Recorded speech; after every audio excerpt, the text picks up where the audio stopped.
Good evening and welcome, one and all, to this stream, not only on Pacific Forum 4, not only on Paranorman Tags Phantomology, but we are also on Apion's channel and the Padawanabe's channel.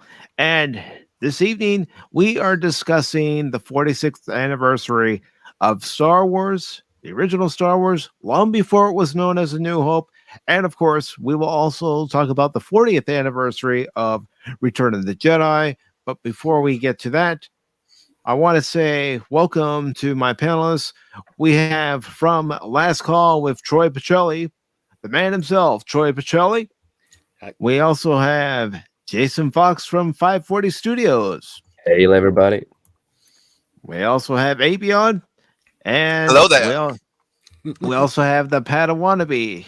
Thank Baron you. Orman Hello. Tag is dealing with the Empire. They are trying to cut off his communications. So hopefully he will be here at some point. And Kathy, let me know as soon as you get your phone issues settled, and we will bring you in here. I promise. Rebel So, Scout. well, yeah, it probably is the Empire preventing her and Baron from communicating. Palpatine and Tarkin. But it was 46 years ago today that the original Star Wars was released in theaters. There are those of us here on the panel who have actually seen it in theaters in its original state. Yep. And then there are those of us who didn't get to see it until it was on broadcast television. Me. Me.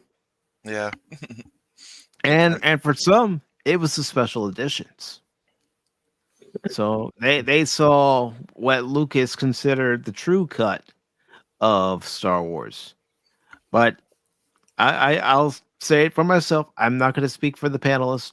They can say, whether they prefer the original cut, the original theatrical cut, or you even had the THX cut, the VHSs that came out in '95. And then, of course, you have the special editions and Yep. multiple DVD releases. Yep. I like them all. Yeah. How about you, Troy? Which is your preferred method of watching Star Wars? I prefer, I'm very much a death of the author kind of guy, so I really do prefer original theatrical releases. So yeah, that would be my preference. I did enjoy some elements of the special editions because it did incorporate some of those Yeah. deleted scenes. This was of course Yeah. before we had the option to just watch deleted scenes on a Yeah. DVD or whatever. Yeah. It's like I say, special editions and all that, they have their negative and the positive. Yeah, absolutely. And I get especially when it comes to and this was very much on George Lucas's heart, this idea of preservation, right? Film does not last very long. So that was Yep. the original reason that they did a restoration. They actually did a restoration before the special editions. Yeah, I think they called it like the THX cut or something like that, where they did digital sound and stuff like that. Mhm. That's when Yep. they added the episode 4, for example, and stuff like that. Yep. But I'm kind of a purist. If I could see it in its original form, that's my preference. Yep. All right, and I think Kathy's got her issues squared away. So I am going to put the link out there. This is for Kathy since I did invite her last week. Sure. And this is the method that we decided to get send her out in the here. link. So please allow Kathy to get in here. And then hopefully when Baron deals with his situation with the Empire, maybe they're trying to send a signal to the Death Star and it's interfering with his internet connection. Hey, the Empire rocks, man. We have cookies and everything. And beautiful ladies, as you can see on my picture. Yes. But when Star Wars first came out, there wasn't really any merchandise for it. It Nope. it took what, a year before you actually started seeing Star Wars merchandise on the shelves? Yeah, it was yeah, see that was we kind of saw that with Mandalorian, right? Where, you know, Mhm. they were behind the eight ball, they weren't expecting the desire for it and, you Yeah. know, so Wasn't it in 1978 or something, if I don't remember wrong, around that time when the first merchandises of Star Wars came out? so that very first year they were trying to get toys out in time for Christmas and just couldn't do it. So they had the early bird special. What you do is you'd go to the retailer and you bought like a certificate, you know, that you Yep. could give to the kids in their stocking, you know, this is what you'll get in a couple months, right? And it was Yeah. those kids that were lucky, and a lot of parents pass it up. They're like, I'm not going to give my Yeah. piece of paper they can't play with on Christmas Mm, morning, you know. mm, But the kids that did get that Mhm. were the yep. ones that got Luke Skywalker with the telescoping lightsaber. And Yep. those of us that got the original 12 backs, on the back, it showed the lightsaber and showed the kid pulling it out by the little tip, showing it telescoping, but it didn't actually do that Yeah. in the released versions, only in those or only in those early bird specials. So Mhm. Yeah. yeah, I wish I was alive at that time, dude. And that it right was an there, interesting time, let me tell you.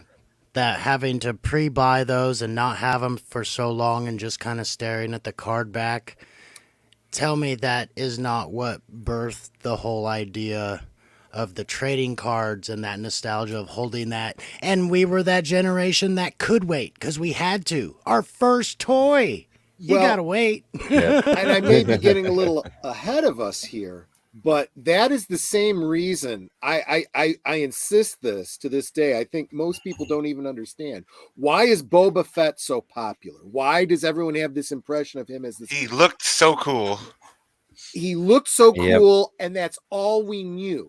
Yep. Because Yep. all we had was the mail away for the action figure for someone that we weren't going to see until a movie that hadn't been released yet. So we had all Yep. this time to think and imagine. And then when we finally see him in Empire, he's only in a couple of scenes. Yeah. He shoots one Yep. shot with his He's got 11. like what, one or two lines, right? And that's it. But Yep. those of us who had watched the Christmas special, however, did get that taste of Boba Fett. That's right. If you got the mail away, if you sent in for the mail away figure and got it in advance of Empire Strikes Back, there was a little card in it that tells you a little bit about Boba Fett. And it said specifically, as seen in the Star Wars holiday special. Yep. Yes, Star Wars before it was called A New Hope. That's right. Yep. My dad used to have those, so I remember. Mm-hmm. So where were we? Now that I'm here, how do I sound? You sound good.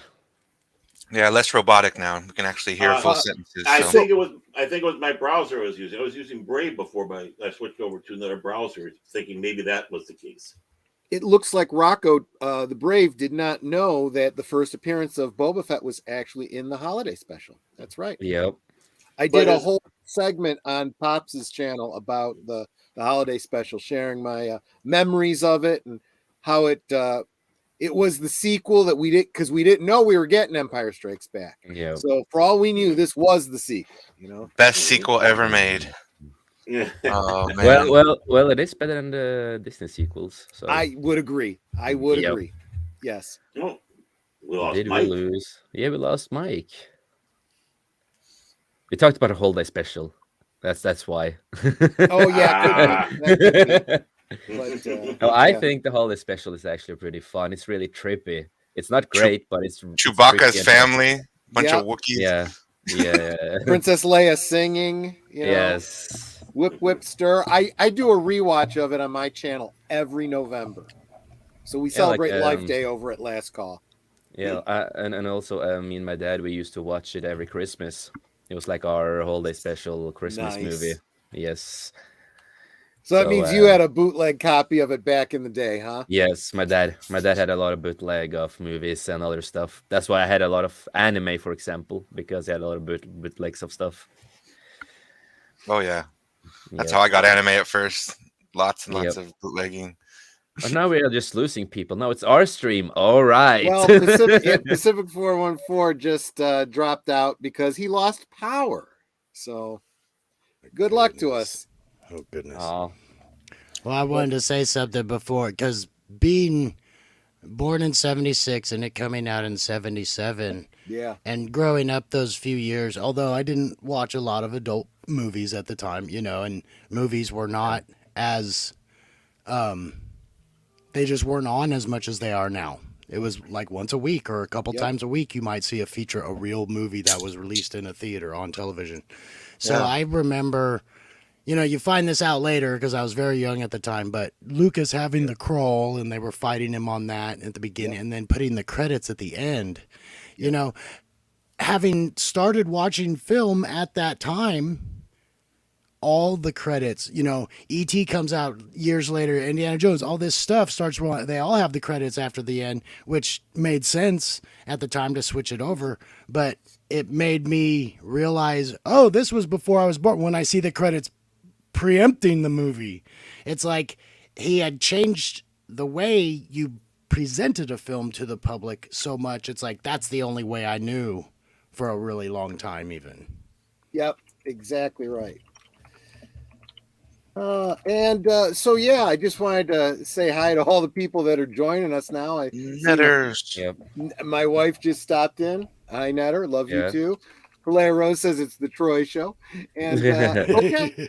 Well, we now can it do that. now it So, now it is a Troy show. so let's go around, Jace. I think you might be one of the youngest on the panel. Am I right? I am.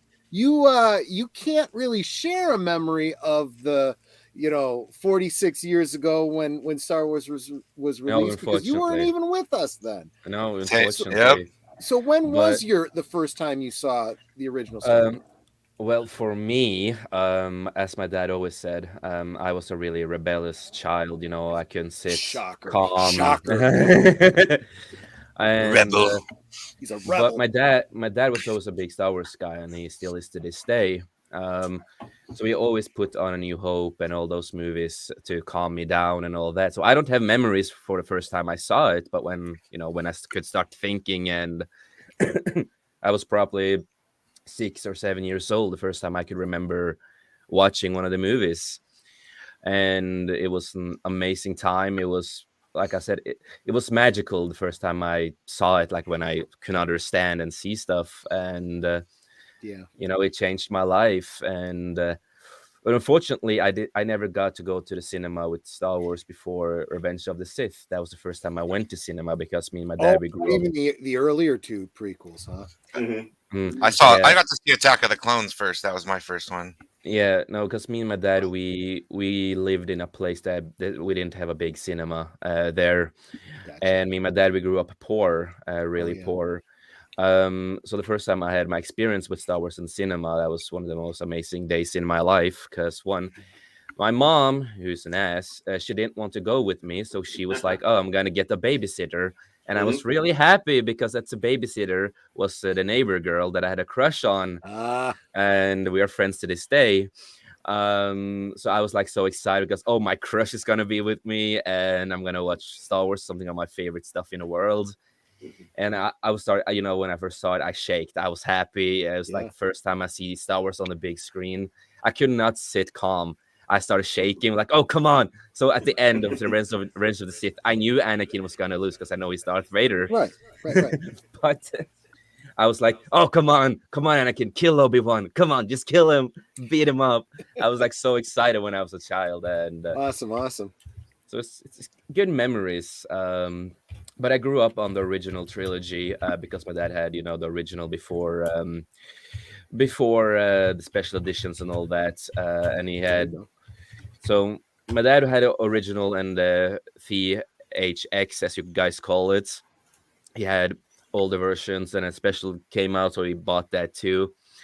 But no, Star Wars has always been a part of my life, and will always be. So yes, I am young, but I'm an old soul, even though I'm young. Good. Appreciate that. And I I just want to make it known also here to everybody out there that if you do see the StreamYard links, don't click on that. That was just for Kathy Skywalker. Who, Okay. Yep. Is Kathy going to be joining us then? I hope so. I don't know exactly what's going on there. And Mike went to the dark side. He lost power. So He's literally in the dark side. Exactly. So. Exactly. And I just see Brett. I was supposed to hail to Brett, one of our viewers and a good guy.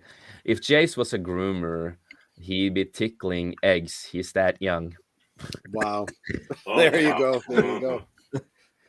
So why don't we continue around? I know, Potawatomi, you were starting to share a little bit about your first Star Wars viewing experience.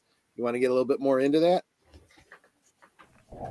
Yeah, I mentioned that before the stream, but I was born 1 year before Star Wars. So Yep.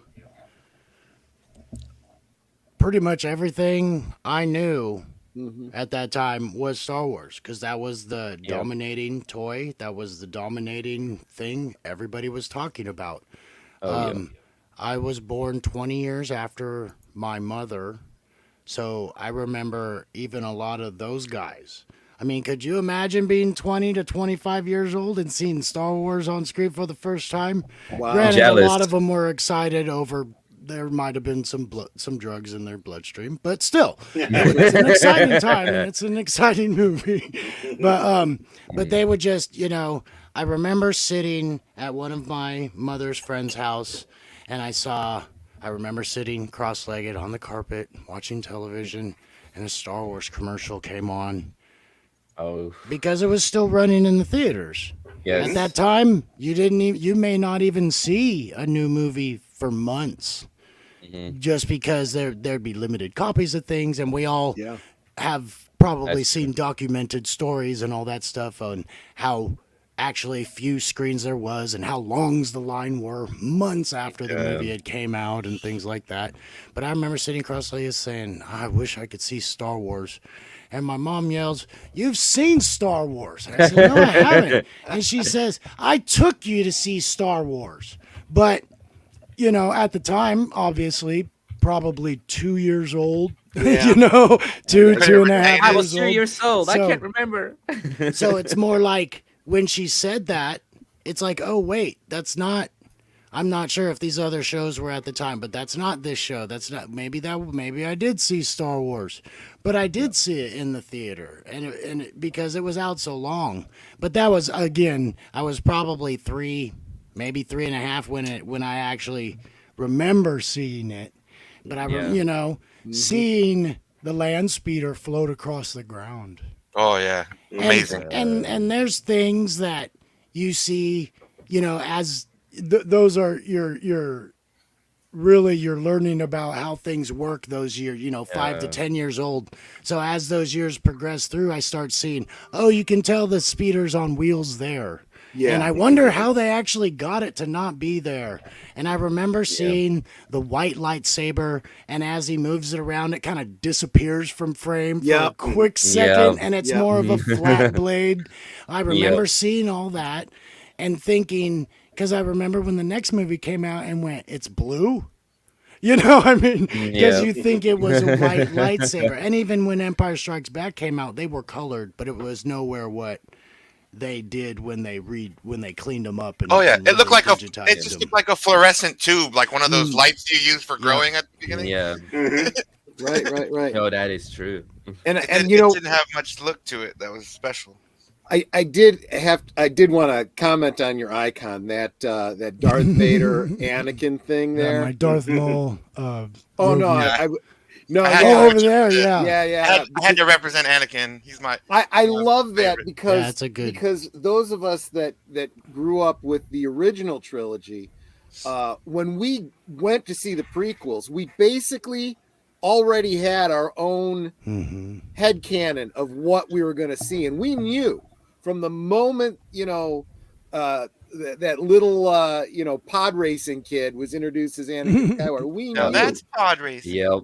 Exactly. And those posters of the kid with the backpack, right? And his shadow is Darth Vader. Yep. It gave us all it gave us all, these chills. So why don't you pick up the story? tell us about the first time you saw the original Star Wars. The original? I was really little. I remember my dad popping in the VCR You guys are all tape making me of it. feel old here. Go ahead. You and me both. Right? I feel young and beautiful. Well, you are young and beautiful. That's the problem. That's why I'm jealous. Anyway, I'm sorry. Go on. I fell in love with it right away. I remember it became one of my favorite things. I watched it constantly, especially Empire Strikes Back. But I remember watching A New Hope over and over again. You can never get enough.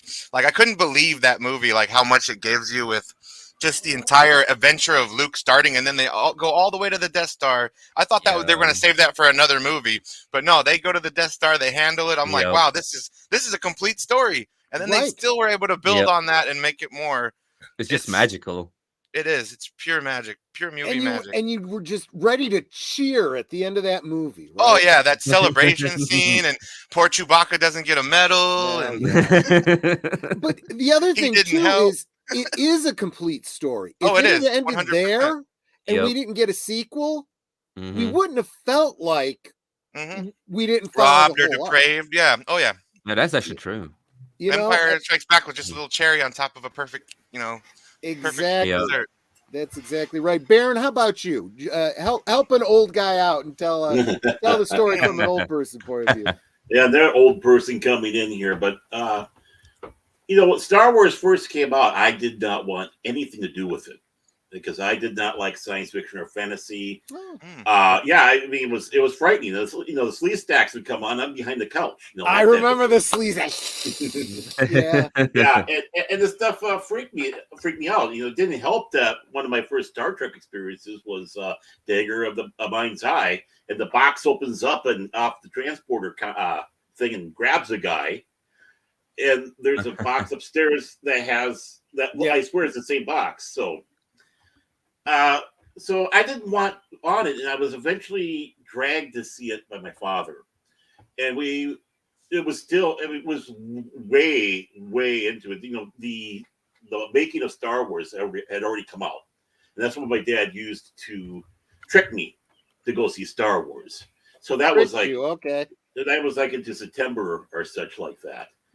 And we went to the 1, 2, 3, 4 theater that was near South Southdale, and the lobby was still packed. I mean, to the gills. You felt like sardine in a can, and the theater was all full. And this is my first experience to see Star Wars. Yeah, and we're sitting there, don't know what to expect, and it comes up with a long time ago, in the galaxy far, far away. Okay, nothing. Then that kaboom of da da da da da da da da, and the Star Wars going back, and you have to crawl, and that's what it was. Star Wars. Yep. It's a period of civil war. There was nothing else in between Star Wars and that first time. And watching it's like, okay, this is kind of impressive, and then the Rebel cruiser flies over. It's like, whoa, that's impressive. That nice big ship and all that. And as Mel Brooks had for Spaceballs. Yep. As we watch it now, that long ship going, that's what it felt like. Yep. When we first saw it and seeing going overhead. And it's like, oh my word, and the flashes. And then you see the droids. And you have to remember, the droids were such the protagonist until Luke, about 16 minutes into the film. Yep. And they grabbed us in. And, I was lost. That was it. It was Star Wars from that day on. Oh goodness gracious me! Oh my boats, my buckets, my precious. I was noticing the comments going by, and a couple of people were talking about first time they saw it was on network television. That was not the first time I saw it, but it was the first time I was able to grab a hold of it by recording it. And I'm not talking recording it like with VHS. VHS wasn't out commercially yet. So I was recording it using audio.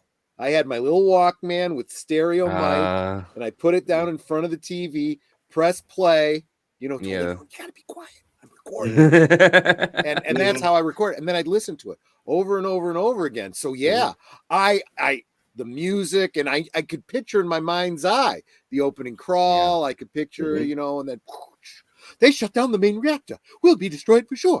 This is madness. There will be no escape for the princess this time. Are you saying you invented audiobooks? I don't know. I don't We all think did I it. invented them, but No, that goes back into the 60s. sure That's it what does. Yeah. I mean. That was the way, just like you said, that we were able to enjoy it. We Yep. didn't have. Yep, absolutely. And okay, I guess I gotta give up the driver's seat now because the boss is back. I appreciate it, Troy. No problem. I don't know why I did that, but It did it. happens. And Stuff Just to fill happens. you in, I was going around the panel having everyone tell their story about the first time they saw Star Wars. McCracken hasn't had a chance because he just got here. okay, And I was I'll gonna make gonna come up Phil gets come a up chance. at the end.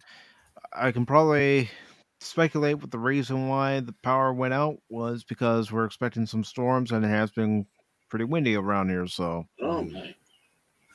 So Phil, go ahead and tell us your Star Wars story. My Star Wars story. Well, I guess it's going to show my age. Star Wars was my second live action movie that I ever saw. And I remember how packed all the movie theaters were. It was so packed that we had to go to a local smaller theater, and normally they would run the dollar or what was ever out of cycle movies. Well, they happened to have gotten a copy of Star Wars to show, so their 3 theaters were showing it, and luckily got in. Never seen lines like that. And like I said, I was a kid. I've been to theaters before as a kid, but not to that scale. Not to that scale where you're standing in line and the line's going out of the building into the parking lot, and people are waiting maybe hour and a half, sometimes some places even longer, to get in to get a first time viewing of the movie. So yeah, I mean, that was a true blockbuster. That was a totally unique experience. Understandable. I remember seeing the movie with my dad and my brother, and was amazed.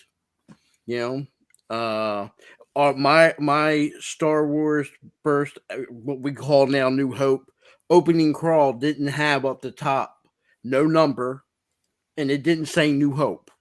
It was Star Wars opening crawl. Yeah. And straight to a Star Destroyer shooting at a spaceship. That was awesome.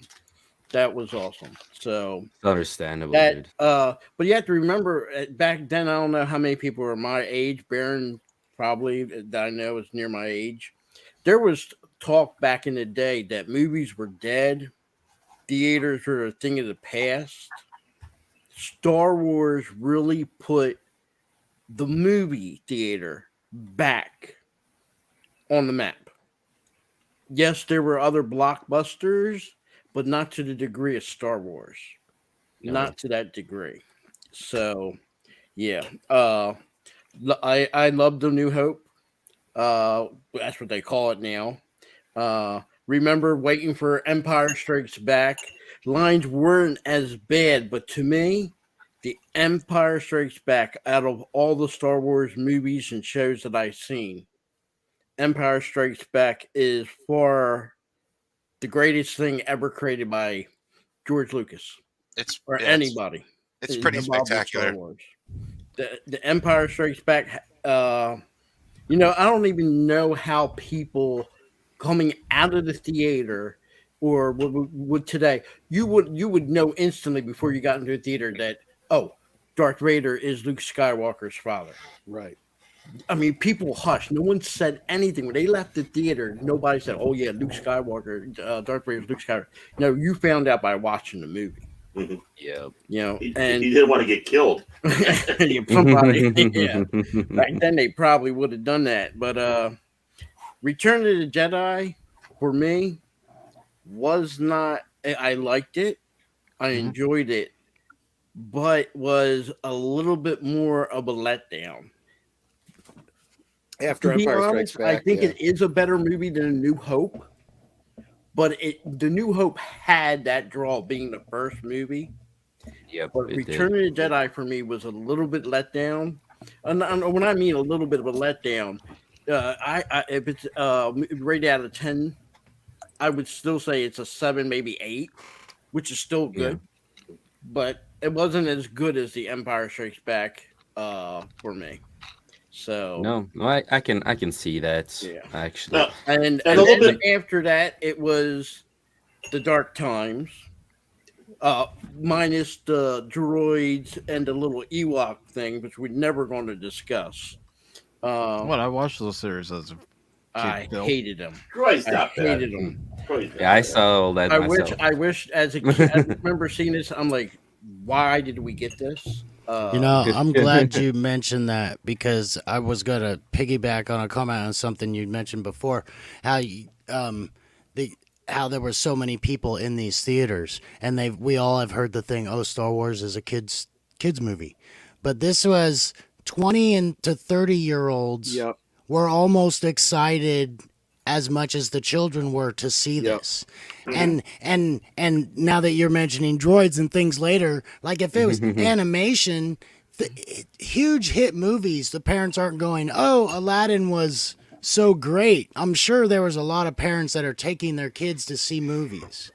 Specifically, oh, the children want to see this. But Star Wars was on that whole new level. Like, how many of our parents were super excited to see it? Like I said, my father went with me to see the first 3. Second 3, I took my own kids and my nephews to see when the Phantom Menace came out. That had a little bit of this, I wouldn't say totally the same, but somewhat of the same excitement as the New Hope.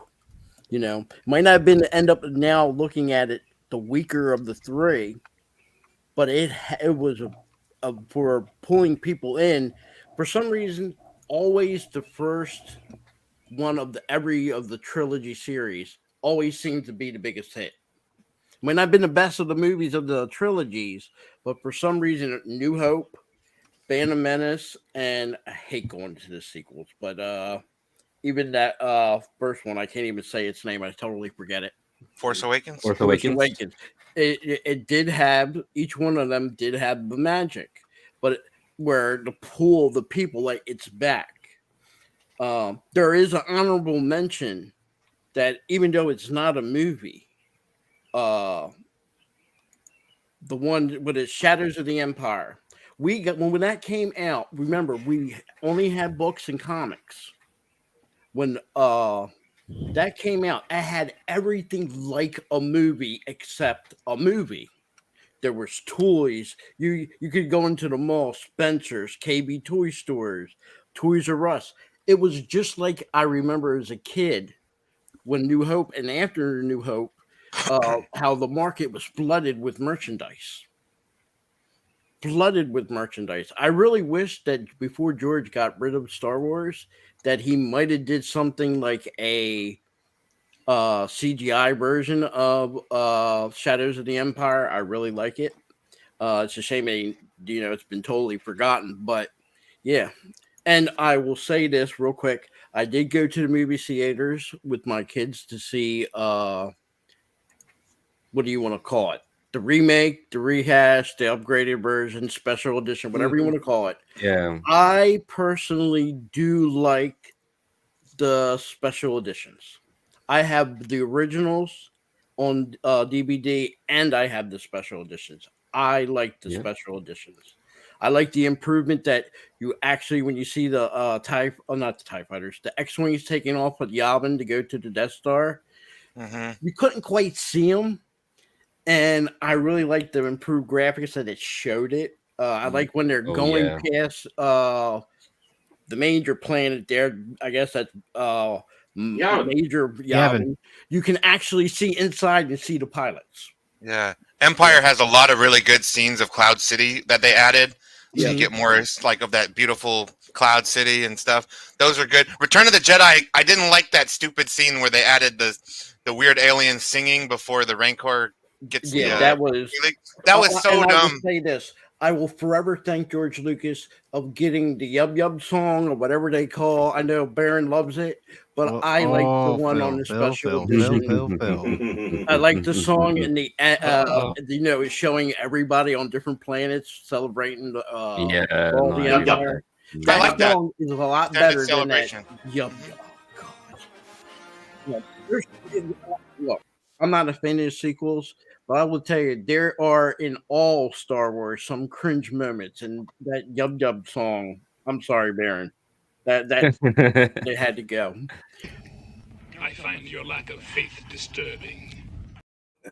All three of the You prequels. mean this very song right here? I did see all the You'll prequels, hear it in just a second. but the one that I did see Force Awakens in the theater. And I did see, and I still wish I could erase it from my mind. The Last Jedi. Me too. But after that, I was totally done with Star Wars. You know, that was it. That was it for me. So I am a purely George Lucas version of Star Wars. That's it. What is this song? I feel like I have a tumor. What was that? I don't know. Was that Everybody loves the Yum Num. Hey, Cash, how you then- doing, brother? hello? And then there's Hey, Cash. the what's up, guys? What's up, everybody Hello. on the panel? Yeah. Everybody in Do you have chat. friends? Credit Oh, money. yes. He had You're one of them, please. You scumbag. Yeah. No. This is Star Wars. Credit money. Anyway, don't get Philly boy started on his nonsense. But back to the topic. You got that song. That song is like, and then you have the. I hated that. I hated that so much. Man, that was added to the special edition. Yeah, and it happens right Actually, before though, someone gets it's eaten by a actually- rancor. Right. It's all upbeat. It's Someone's about to catchy, get eaten.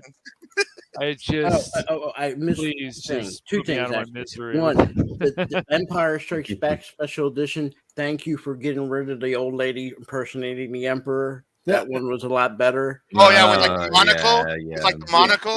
That was. I remember even in the movie, I was trying to squint my eyes. It's like, did they put pineapple rings around their eyes? What's wrong with that?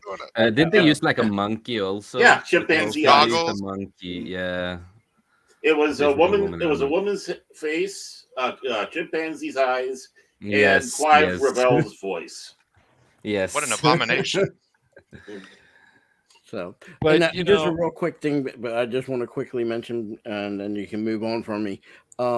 If you ever noticed the Battle of Yavin, red leader, gold leader, and all that, that comes from the movie The Battle of Britain. Yep. That's where that comes from with the red leader. That was George Lucas's Nice. little throw in there, honoring the RAF for their thing. If you notice, there's a lot of things in Star Wars that reverts to World War II. Stormtroopers. If you notice the Imperial Navy, their uniform resembles the Imperial Japanese Navy. And again, there if is you, a if you lot of reference there. and if you, I was gonna say, if you read the original script before movies ever became a thing, they also made comics out of it. You will see a lot more inspirations that George Lucas did with his story. Mm-hmm. Yep. So, like I said, even to this day, I was grateful when I went to see Revenge of the Sith. That was the first time my mom went to go see it. Mm-hmm. My mom has only saw Star Wars when it came on VHS, later DVD, and all that. But that was the first time I went with the theater with my mom and my family to go see Star Wars. So I've seen most of Star Wars with my parents and my children. The first movie I can remember seeing with my parents was actually when the Phantom Menace came out in '99. Really? Yeah, that was the first one I actually saw in theaters. Everything else prior to that, I saw either on TV or rented the VHS. Yeah, I saw the special edition at the Chinese Man Theater, which I don't know if it's called that anymore. I'm not even sure. But yeah, I saw the special edition with a lot of friends and my brother that day, so it's very cool. The Man's Cash Money Theater. But the one thing also especially those that saw Star Wars with the special editions when they came out that way, and even into the prequel. The screens that we had were huge. I mean, you nowadays we have like the IMAX and such, but the screens we had were huge back then. You go into because one building was one theater. We didn't have the multiplexes, so that helped even immerse us further into this film because you were just kind of sensory overload and surrounded, and it just sucked you in on that. And yeah, as the theaters got smaller, the screens got smaller. I kind of felt bad for not having that full effect of seeing Star Wars and Empire Strikes Back and even Return of the Jedi on a big screen that just kicks you back in your chair. Yeah. I mean, for you guys who also saw Star Wars, seeing Empire Strikes Back, like Phil mentioned, you going to the theater, you didn't dare back in those days mention, oh, by the way, hey everybody, don't waste your time with this movie. Darth Vader's Luke's father. You didn't dare say that. No, this is not a clip from The The other Simpsons. thing is, unlike today, age difference. Back in my day, unless you went to go see that, what was it, Rocky Horror Picture Show, Mm-hmm. you didn't talk during the movie. You didn't cheer. You didn't stand up and. I know, if you look back and look at Endgame, you see people they're all cheering on. You didn't do that back in my day. They would have thrown something at you and then had the usher escort you out. You go to the movie theater. You were supposed to be, not that you couldn't be enthusiastic. You just kept it to yourself because you don't want to ruin the experience for the other people in the theater. Yeah, I mean, common decency and courtesy. I mean, you had that common gasp like when the sand person jumps up to take Luke out. I mean, and that's part of the experience. People go, oh, Yeah. And again, it helps heighten that. when that iconic music comes on, even when they were watching the special edition, man, there was a lot of people cheering. There is one embarrassing moment, and I'm going to put it out there, and I know Cash Money is going to come after me later for it. But I'm going to tell you, I took my kids and my nieces and nephews to go see Phantom Menace, and they were all fans of Star Wars. I took them before that, the year before when they had the special editions in the theater. Mm-hmm. So we're during the Phantom Menace. You get that little scene where Darth Maul lands the ship on Tatooine and he starts walking down the ramp there. Yep. Well, my daughter, who was about 5 years old at the time, you only seen the boots first, and she lets out, "Yay, Darth Vader!" As loud as the kid could say it in the theater, and every parent and every head turned and looked at me, and I'm holding my head down, and they're probably saying to myself, "Oh my God, these people probably think I'm the worst parent in the whole world." Yeah, my kids actually were cheering for Darth Vader. She was that excited, But it was Darth Maul, it wasn't Darth Vader. So Darth Maul is a badass. Mm-hmm. If He only was if only he lasted another movie, it would have probably been a bigger character. Well, technically, according to Dave Filoni and Clone Wars and stuff, he did. I know, but As And I robot understand that people are like, "Oh, he got wasted," but then you see what happened to him in the Clone Wars, and you're like, "Oh," and then you find out he has a brother, and you're like, "Ooh, Yeah, that's pretty Savage. cool." Yeah, Yes. for me, I always wanted Maul to be dead. Mm-hmm. That But- was Yeah, because it he would have was been dead okay, in my too. view. But Yeah, Maul coming because- back was a Lucas thing. George himself. So George wanted him to come back. So Yeah, Yeah. 'cause I think I don't he- agree I with think- everything he does, No. but Darth Maul for me, he died there and then. And I don't like the Clone Wars. I like Clone Wars from 2003, 2005. Yes, those are great, but I don't. I th- oh, But I understand why people like it. It's like my co-host Chris, he likes a lot of the Clone Wars stuff, and he likes Maul in there. And it's like, yeah, I despise it with a big passion, but I understand. Like, I do understand if you like the character and you like the story, because it's not a bad story overall, but it's not my thing. But I understand why people like it, of course. There's one And important Kathy thing to Skywalker has a trivia question for everybody. Mhm. And the question is, what day of the week did May 25th fall on in 1977? We Google. can answer that. I don't even I, remember I would 77. I 2017, wasn't let even alone alive. 1990 I, back then. Wednesday. I think it was a Wednesday because it was leading up to the Memorial Day weekend. The schools are getting out. All right, But I just Kathy, want to let us add one know if thing Baron's correct. to remember that this day, yeah, I know everybody gives credit to George Lucas and everything, but the man that deserved more credit is Ted Turner. Because every time this year, when he owned TBS, for the longest time on the weekend, would play Star Wars. Really, this weekend was really more Ted Turner's thing than it was a Star Wars George Lucas thing. The whole thing is like even when you go and watch on TBS or wherever it is TNT, and I know Crit will be like, you can't watch Star Wars with commercials. Yeah, but they don't cut anything, so it's still you turn on Empire and it's on TBS or it's on TNT and you still enjoy it. Empire, Star Wars, the prequels, whatever. And with the different versions in play, I'm curious. And obviously, this movie was released at a time when we didn't really have a whole lot to compare it to.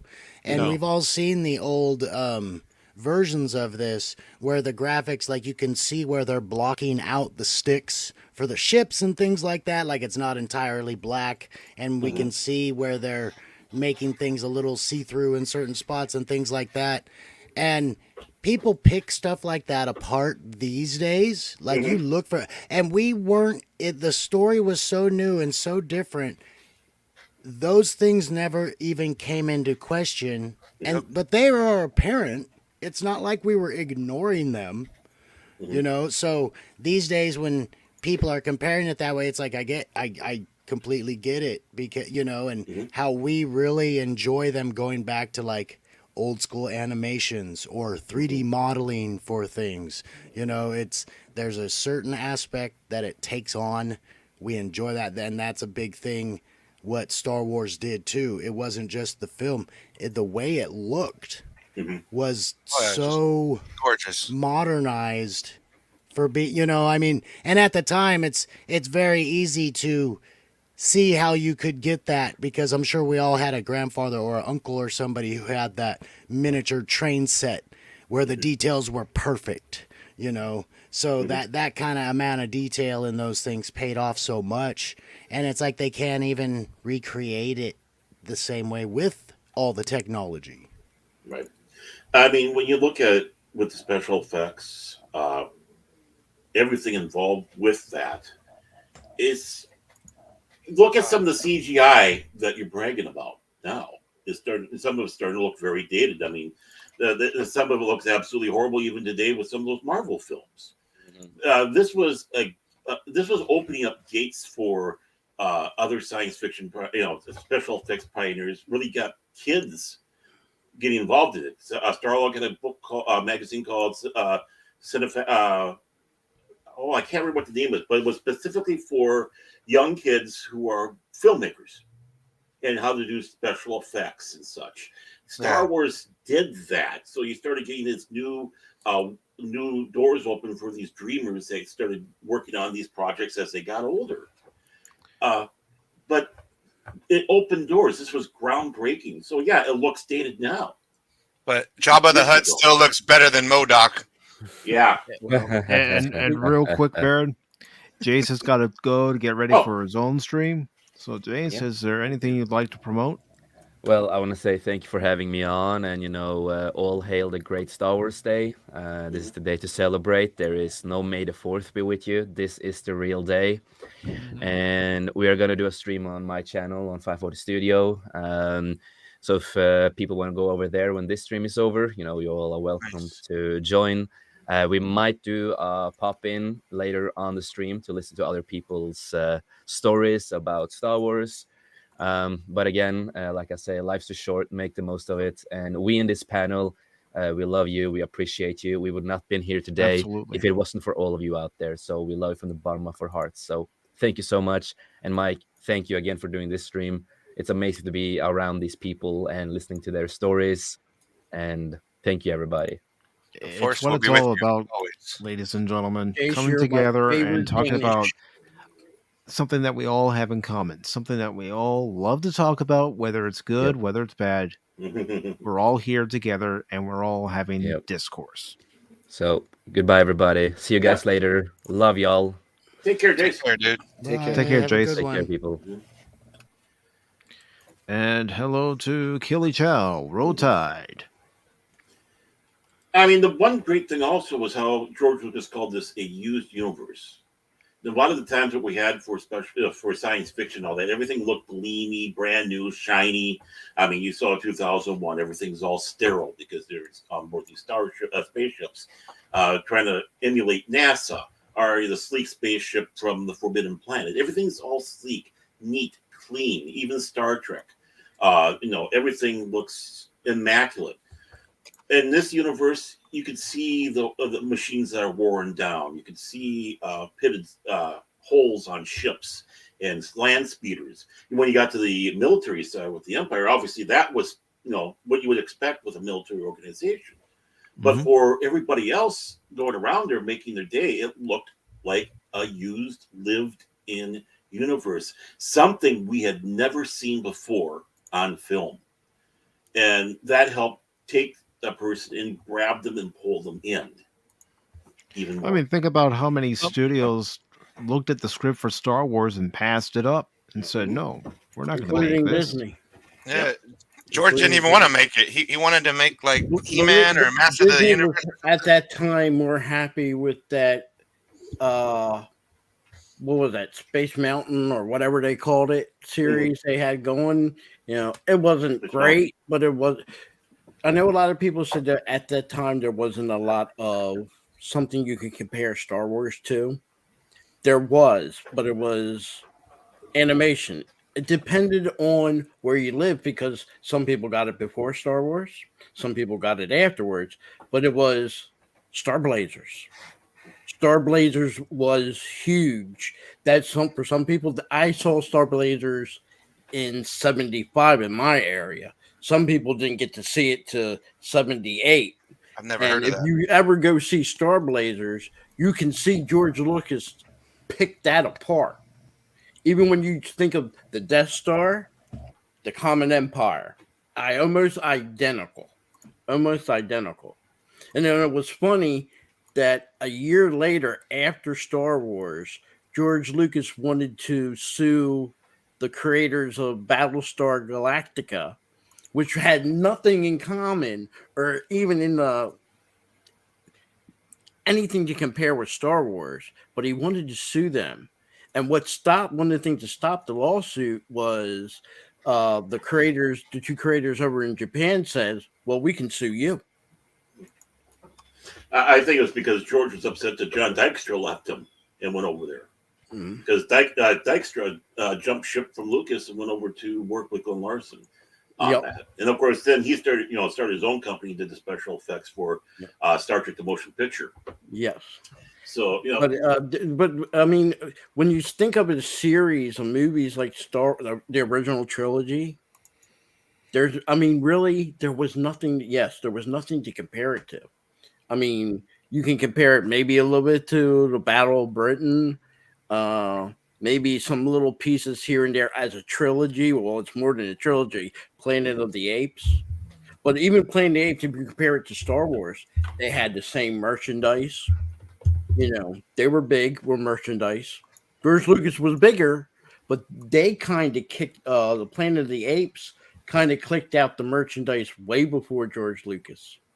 So sorry. Late 70s was a big deal because there was a lot of merchandise. You had Star Wars, you had Kiss, you had all this stuff out there. As a kid growing up in the 70s, it was, I don't want to say heaven, but it was darn near close. I mean, you go to the store like Christmas time, whatever you want. You want a Star Wars, you want a Star Trek, you want Kiss, dolls, or board games, everything. I remember used to going even to Toys R Us as a kid, or KB toy stores. People probably don't even know what that is. Going in there and seeing, at least in KB, even though it was smaller, because it was in the mall, you had an aisle dedicated to nothing but Star Wars. Yep. Toys R Us had 3 or 4 aisles. Even with the prequel trilogy, they had that amount of merchandise. Sequels, I didn't see no merchandise. Well, by the way, did anybody answer that question that two Star Wars nerds had? You guys remember the TM TPM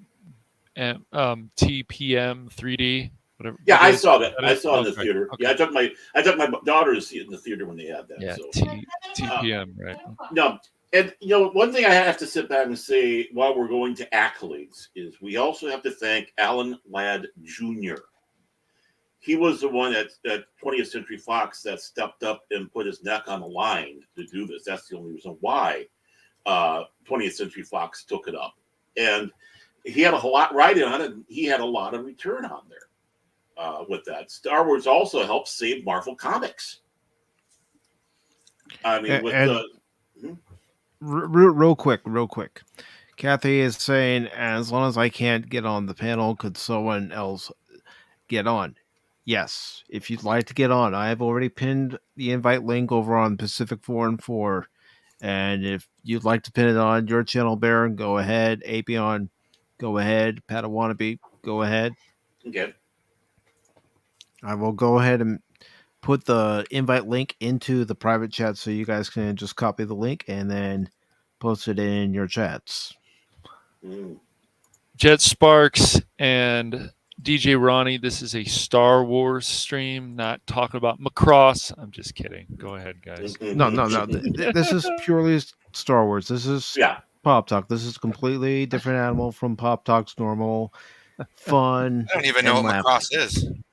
It's like it's anime. It's anime. And when you were going with the end there, of course, you had Star Wars, and Star Wars was really in the theater for over a year. In fact, you can still see some of the poster that they had for the 1-year anniversary of Star Wars in the theater. It was a cake with all the action figures that at the time that was on there, saying happy 1-year anniversary or such. Can you imagine today a film being in a theater for a year? That's That would be unheard of. I mean, it would be very interesting also to compare how many times people went to the sequels compared to how many times they went to the prequels, because I'm quite sure people probably went to the prequels more than they've ever gone to the sequels. Well, I've got over and over again. I remember when Phantom Menace came out, my goodness, people just kept going over and over and over again. It didn't matter that there was a number of people that had a lot of problems with the Phantom Menace. They just kept going over. Same with Attack of the Clones, over and over again. Same with Revenge of the Sith, over and over again. I don't see that kind of drive anymore with the newer Star Wars films. No. Well, I do have a question for Baron, Troy, and Phil, and the Padawannabe. When Star Wars, Empire and Jedi came out, how many times did you guys go see those movies? You mean that year? When during the course they came out? During the course of their theatrical run. Okay. How many times did you go see it? I would say remember I was a kid, so most of the time my dad took me. I went to an actual, what you would call probably a first run theater for the very first showing. But then we had drive-in. I saw it at a drive-in. It was a special. I think it was like something like $3 you get in, and the $1 movie theater. So I saw New Hope 3 times. Empire Strikes Back, I think I went to see it 4 times. Return of the Jedi in the theater, and I'm not counting the special edition. The Return of the Jedi in '83, I saw, I think, just twice. And Phantom Menace, I went there because my kids forced me on that movie. I didn't mind, but I went. That was 4 times. Clone Wars was 2 times, and Revenge of the Sith, I went and saw 3 times. I loved the Revenge of the Sith. I saw it 3 times too. It was so good. I think Revenge of the Sith, to me, if you have put in order, that's my second favorite after Empire Strikes Back. Yeah, it's up there for me too. It's such a perfect bridge to New Hope. I don't count. I'm sorry, I don't count me going to see the special editions. But if you count them, then yes, I went to a $1 movie when each of them got released and saw one of them each one time. So on average, I saw at least 3 or 4 times. Okay. And Troy, how about you? Yeah, I was in a similar situation. I was a kid, so it was only when someone would take me, and I do remember seeing Star Wars in its first run. 3-4 times. I went with my grandparents one time, to the regular cinema. My uncle took me to the drive-in. We hung out with some friends of his there. And then I was getting a little older, had my own ability to get around by the time the re-releases happened. So I went with some friends to see them then. But but then you talk about the television releases. Was in front of the TV every time it was on. When it was hitting cable and it was on all the time, there was nothing else on. That's what I had on. Mm-hmm. It could be halfway through. I'd still watch it all. Oh yeah. Oh, absolutely. I know what happened before. And Pat of Wannabe, how about yourself? How many times did you see Star Wars, Empire Strikes Back, and Jedi when they were originally out in the theaters during their original theatrical run? So that would have been when I was little. So from the story earlier, I had to have seen A New Hope twice. I know I saw Empire Strikes Back twice. And Empire Strikes Back and Return of the Jedi, I saw all of them twice. But because it was once my mom had saw a movie, there wasn't much sense in going to see it again.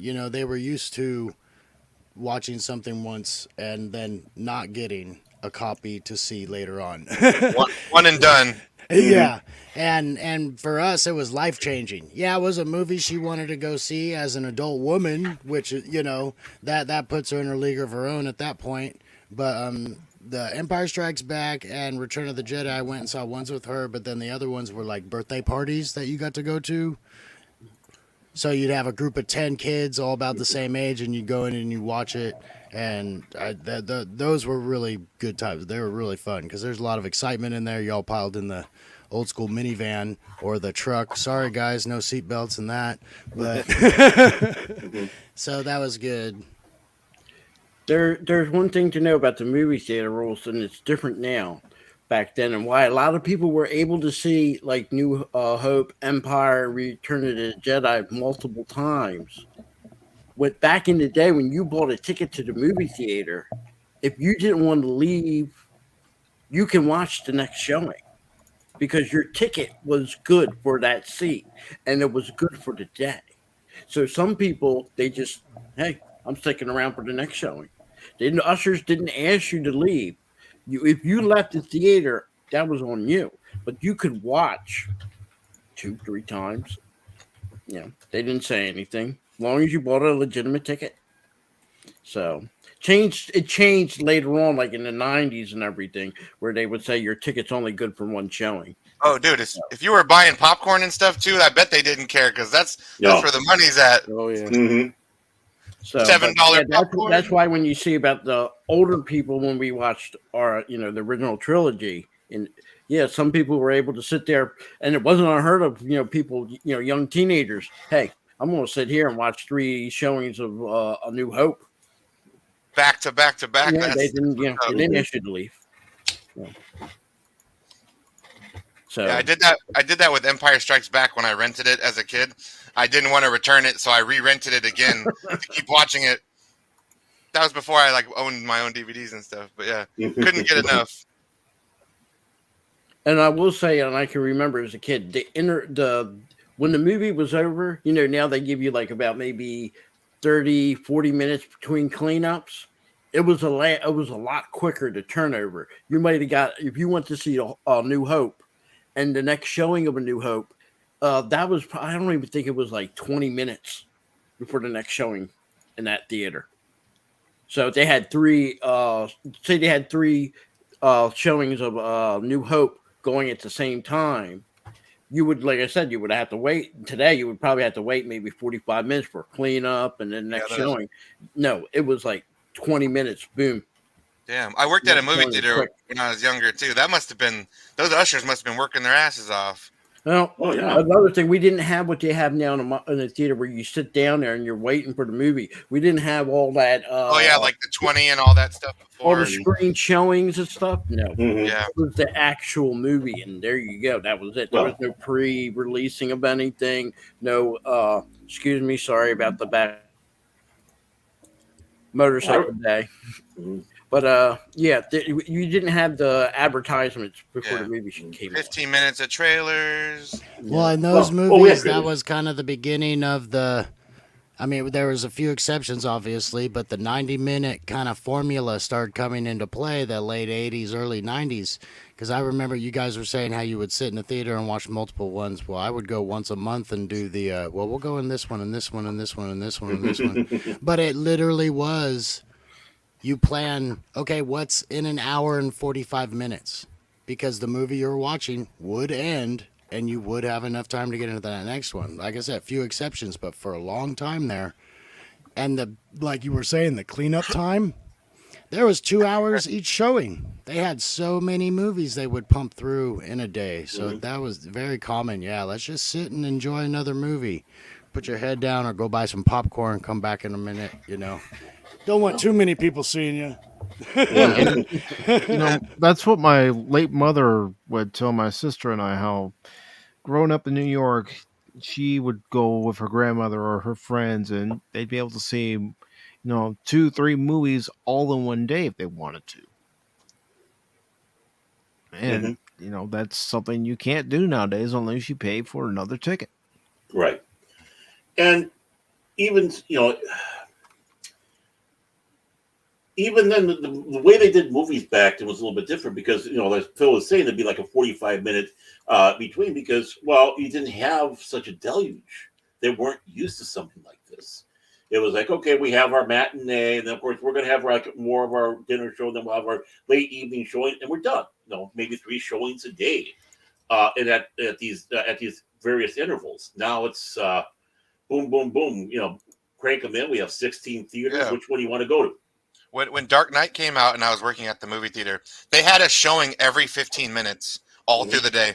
They probably 50 showings in one day. It was insane for Dark Knight because they knew. I saw that movie 5 times in theaters, but yeah, that movie was insanely popular at my theater. Yeah, every 15 minutes a showing. It was wild. Right. So it's just amazing that impact that they had.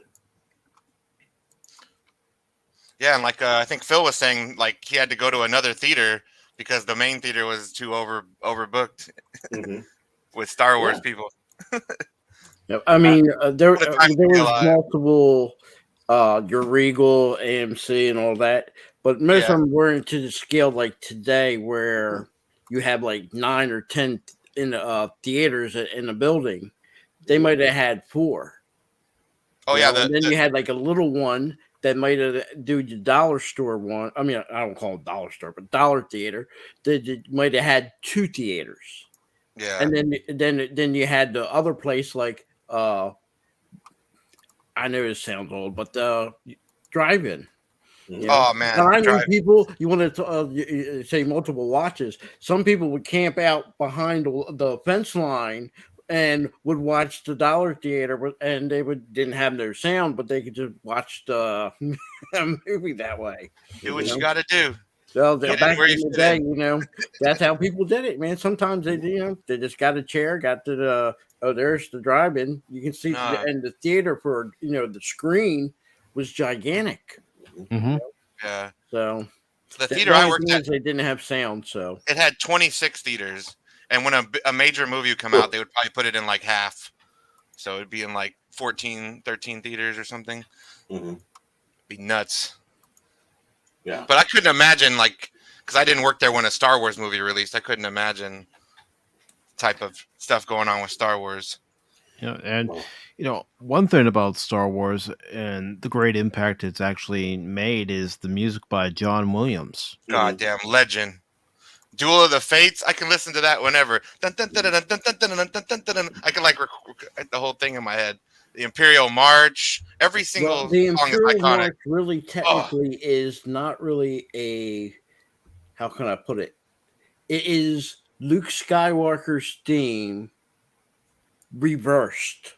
Oh, okay. That's how that is. It's actually reverse of the Luke Skywalker theme. That's so creative. I didn't know that. That's I never knew that until about like 15 years ago. It didn't sound like it was something run in reverse or something. It sounded super original. That's nuts. It's not run in reverse.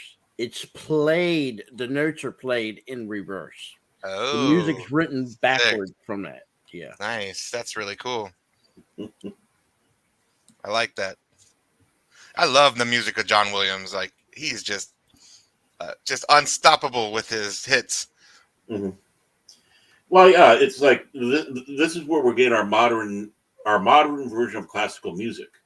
Yeah, because John Williams did it perfectly, where it complements the movie, but you can listen to the music by itself. And you can still see the movie in your head. You can still feel that story. They don't really do live orchestras like that anymore, huh? Where he would like have like a symphony going and stuff. Like, yeah, and those were the days. Yeah, I mean Howard Shore did it with Lord of the Rings. You could do the same thing with that. Right. But obviously, you can see where the influences came from, and there's a lot of influence that comes from John Williams, who had a lot of influence from many other people around. But he got that winning combination, and not just Star Wars. Just look at all the works. Superman, right? Didn't he do Superman? And Superman. Yep, Superman. Indiana Jones. Mm-hmm. Oh yeah, so, Indiana Jones. 1984. 1941. Sorry, 1941. Dun, dun, dun, dun, dun, dun. Dun, dun, dun, dun. So it's like you could just think about him and you could just know the whole thing in your head so easily. Well, yeah, you think like about you just listen to it. Yeah. Mm-hmm. And you got to think it was a new realm for music and science fiction. I mean, obviously you had the classical with 2010 and such, but a lot of other people associate science fiction music is with the Thermain, with the weird sounds and such. This one really solidified a true soundtrack of future science fiction films. It influenced James Horner. You could hear it with The Battle Beyond the Stars, Phil's favorite knockoff of Star Wars, or when he did even the Star Trek films he did. You can see those influences. I remember going to the movie theater, and it was like a couple weeks after Empire Strikes Back to see Battle Beyond the Stars, and such a hard movie. I remember people walking out and they saying, we should have spent our money on going and watch another run of Empire Strikes Back. But everybody was big on that movie because John Boy, that was his big, outside television, his big acting debut for movies, and that killed his career. He never recovered. James Cameron was involved in that. I think he did some of the effects or something. Yeah, he was working on the special effects. That was one of his big steps into the Corman world, which got him onto his own path with his own films. Yeah, obsessed with those big blue aliens. Ugh. Yeah. God. So I'm curious. I know some of you are old enough to remember your first, really viewing of Star Wars in the theaters.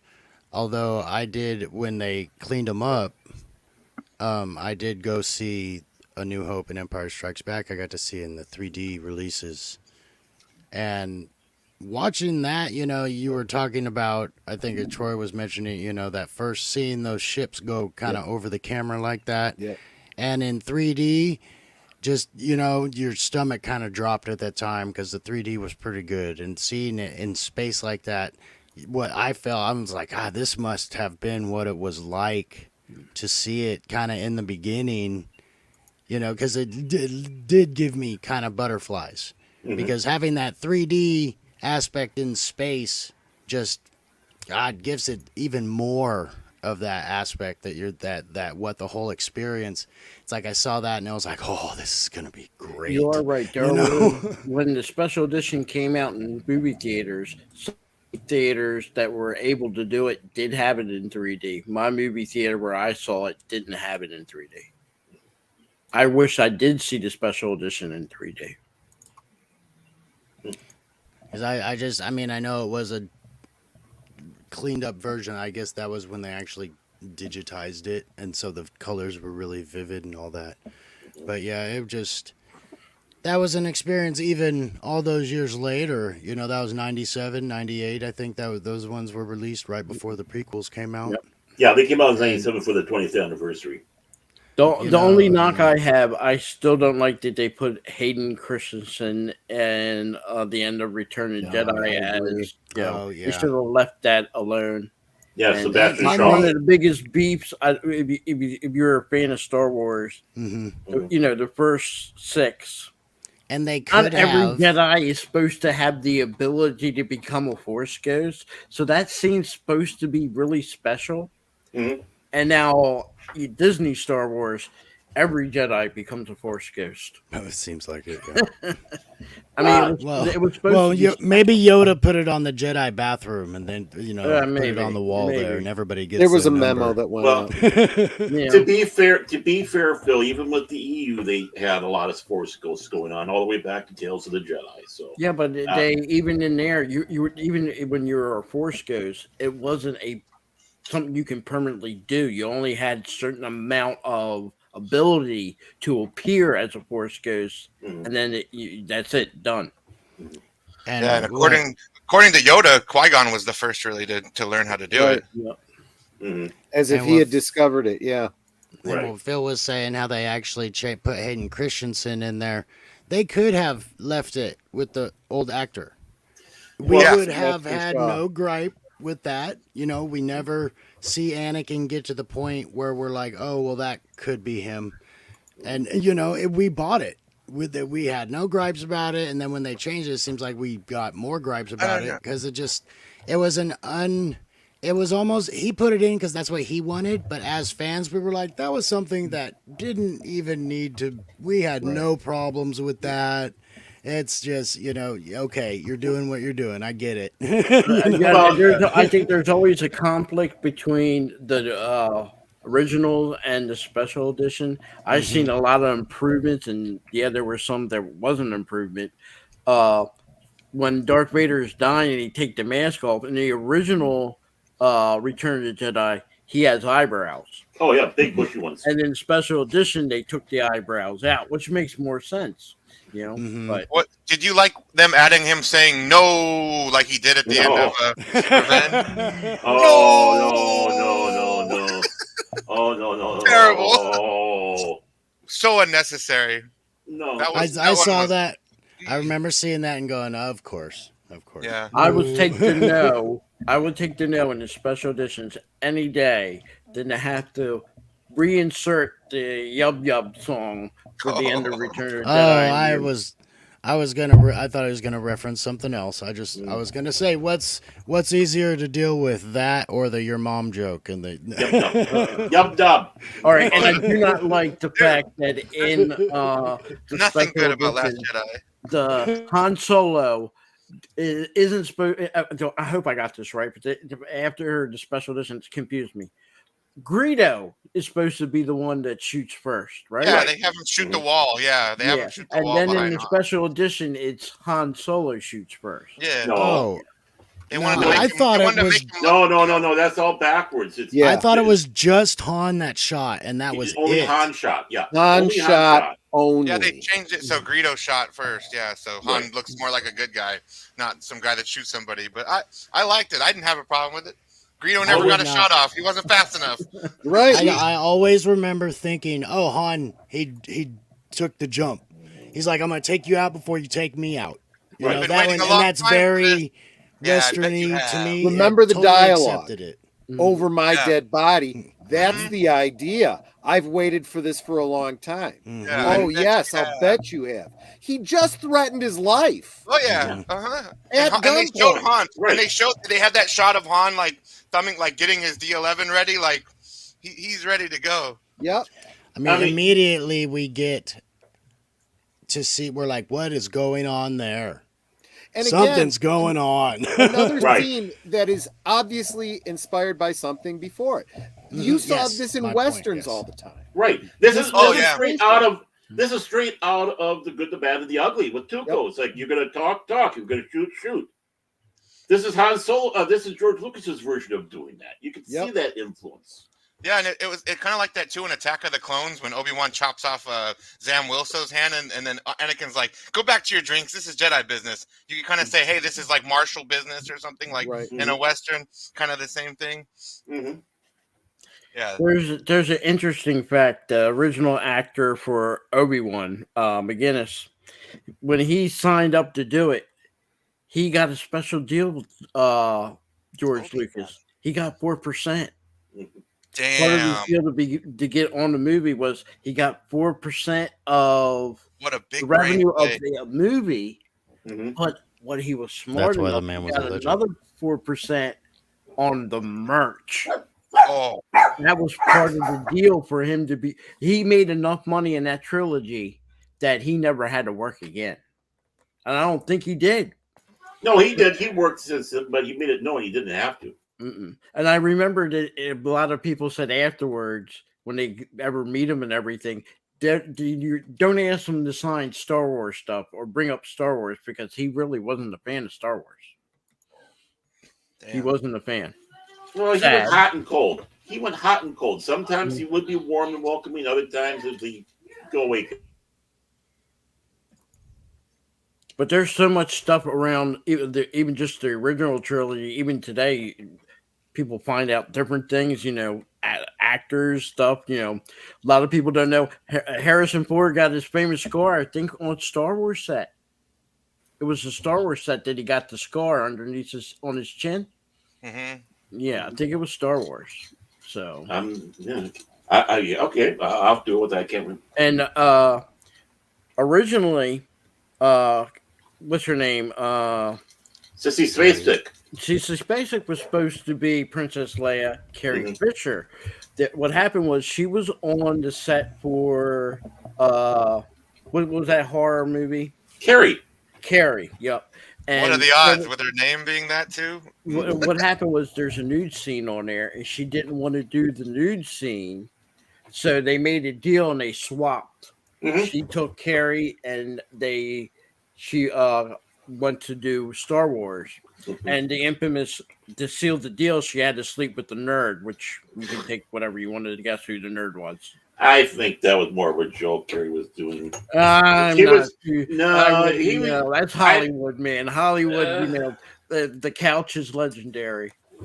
Yeah, the couch is legendary, but I have a feeling that's Carrie being Carrie on that one. She was having the affair with Harrison Ford. Yep. So That slave Leia costume though. Oh, yeah. A lot of boys hit puberty sometime early when that came about. Yeah. But of course, here you have the damsel in distress who really isn't a damsel in distress. Yeah. I mean, are you a little Has short for a anybody stormtrooper? seen the deleted scenes from A New Hope that never made it?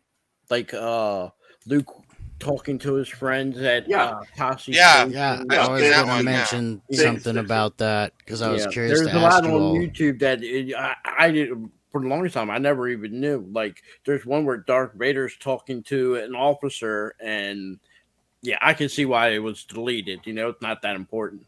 But what was the guy who was his friend ended up getting killed? Biggs Starklighter. Yeah. Oh no, he's talking. Oh, I thought you were talking about the other guy. Yeah. And quick reference on New Hope.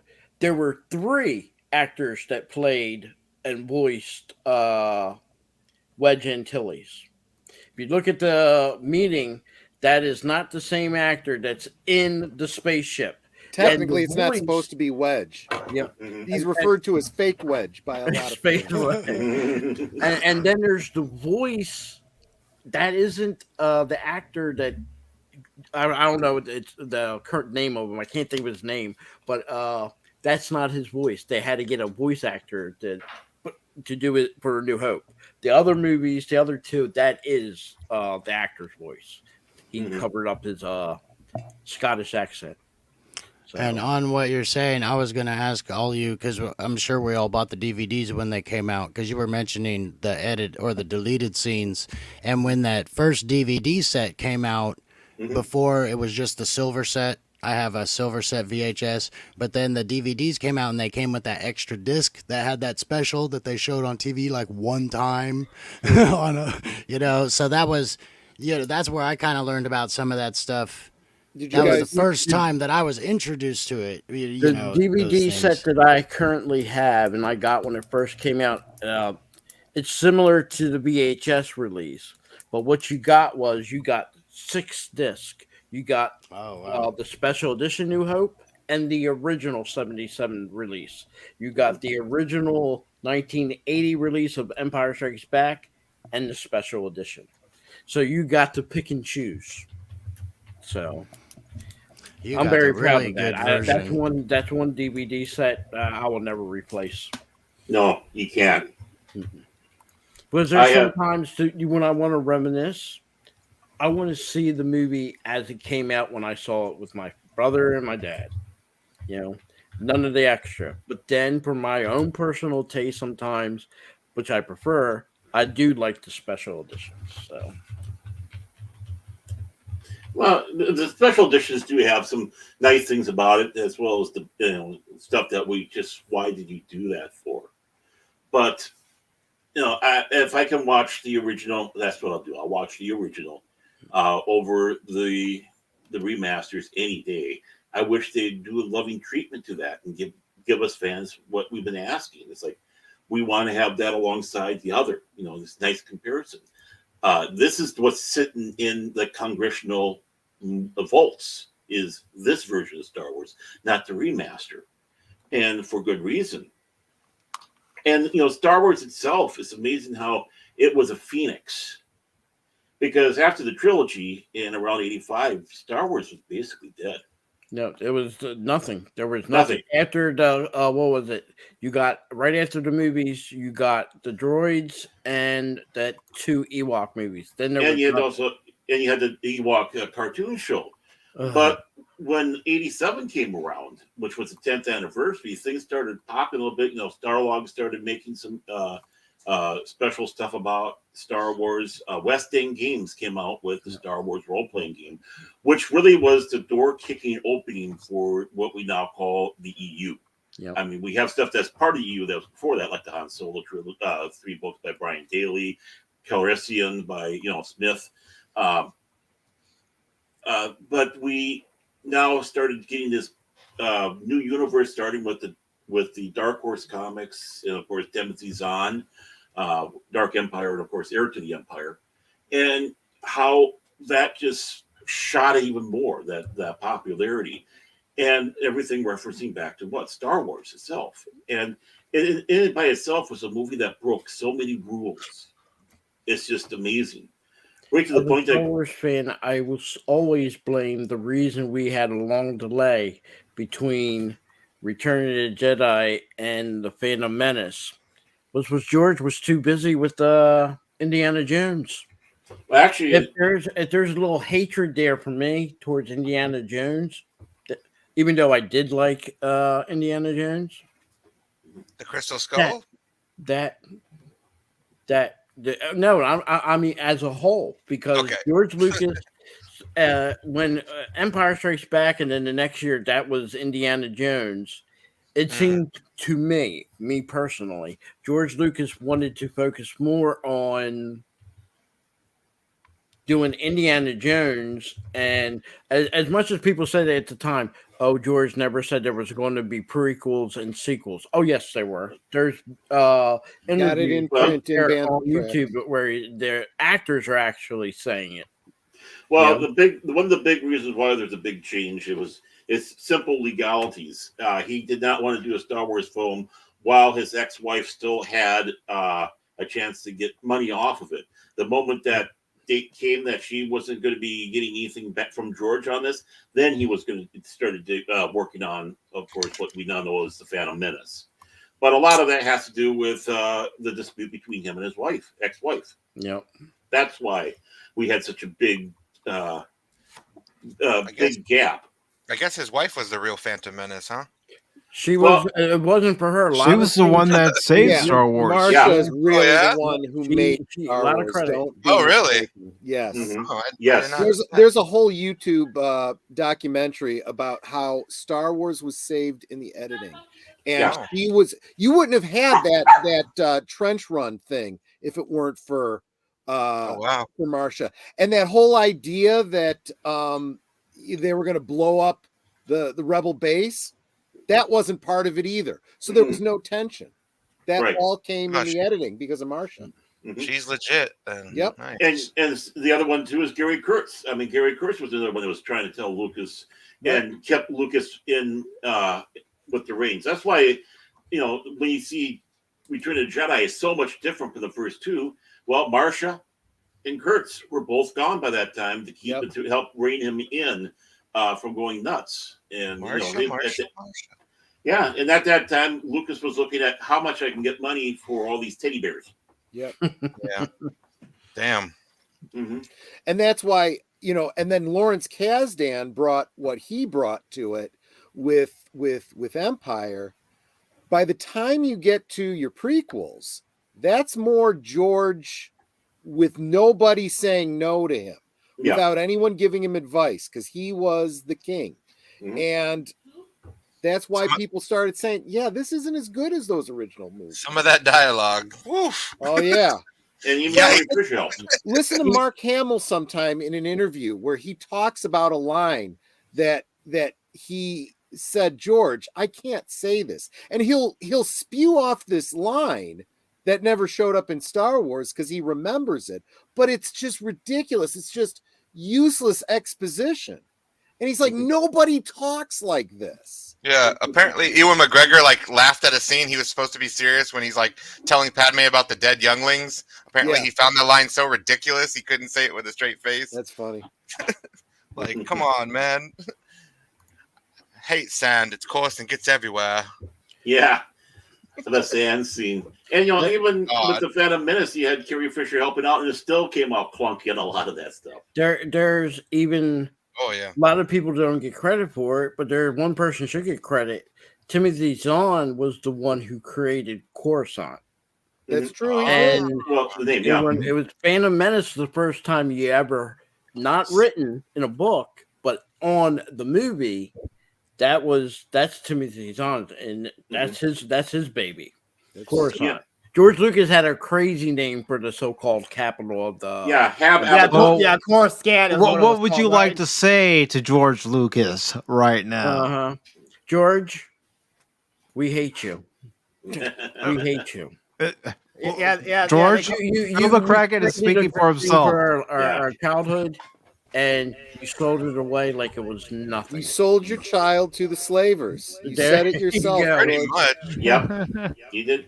Yeah, it was. He could have sold it, but look, George, I have some sympathy for you as a person who was an aspiring creator like you. I could see that you look dead inside because you know that evil bastard Bob Iger basically said, "Yeah, if you don't give me Star Wars, I could do this I could sue you for litigation."